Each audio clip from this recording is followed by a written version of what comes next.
I wanted to ask David, when you're presented with a script, with a written story, how do you start thinking about turning it into a visual story? Look, I've said this a lot, and I don't know, I don't have a better answer. It's a very peculiar thing, you know, when because you have friends who say, hey, read my script, or, you know, people kind of, I have writer friends who get lost and they, you know, say, hey, will you take a look at this? And it's a very different thing than when you're reading a script that you might make.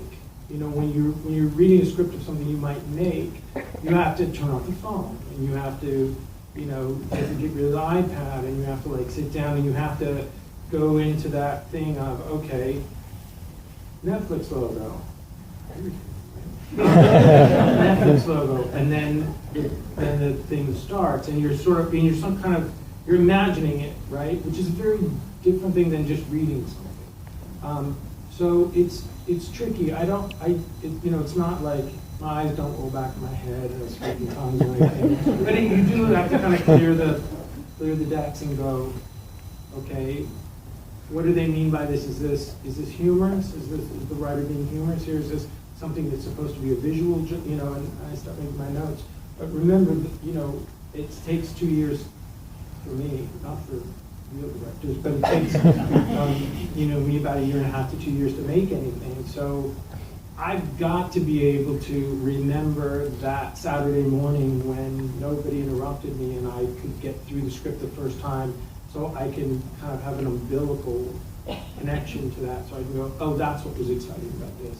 Because you do forget, you know, when the sun's going down and the Teamsters are revolting, you know, just kind of, why? It was interesting. So you have to be able to access that. What do you think TV or this format affords you over film? Why not? Why didn't you choose to shoot the story in a 2-hour, 2.5-hour film? Okay, I'd love to.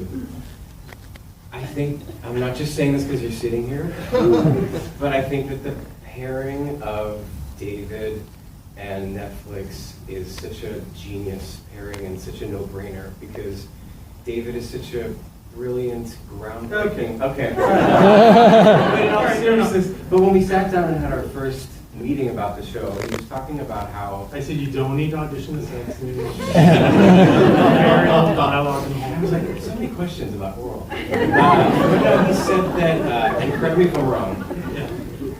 He said that, you know, I wanted to feel like reading a novel. That it's not, yes, we're doing 10 episodes, but this isn't a normal TV show where there's cliffhangers and act breaks and whatever. He's completely playing with form, and there is 10 episodes, but some are shorter and some are longer, and David and the writers let the story kind of tell them how it was going to bleed into whatever format they were creating. And so I think that when you watch Mindhunter and when you watch the whole thing through, that initial statement that you said to me about that really rang true. It felt like reading a book more than it did watching a sensationalized TV show. Well, reading a supermarket book. Like that thing. You know, I think that we are in a really, really interesting time where we're sitting on the fence between television and film, and if we play our cards right, we can build a whole new backyard. And there's no reason for, you know, there are so many kind of techniques that have been inherited from both disciplines that don't necessarily apply to storytelling in the 21st century. You know, we don't read newspapers the same way we used to. Why would we watch television the same way that we used? Why would we go to a theater and be aware of act breaks and, you know, here comes the complicator and now we're in the third act and now they got to tell me, you know, I don't like signposting. I want to be lost.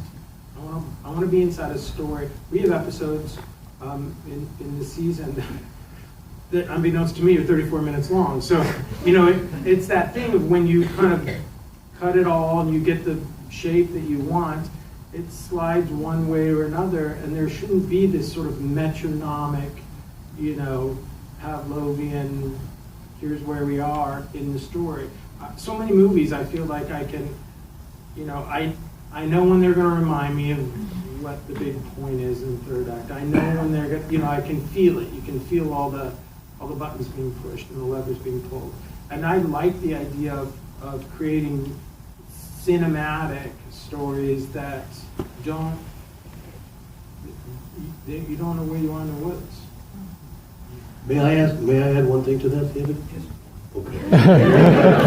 David, just from an actor's point of view, television can be very exciting because, first of all, you get to examine a character in much greater detail than you can in a 2-hour movie. There's simply more time to be in more situations, play different kinds of scenes with different kinds of people.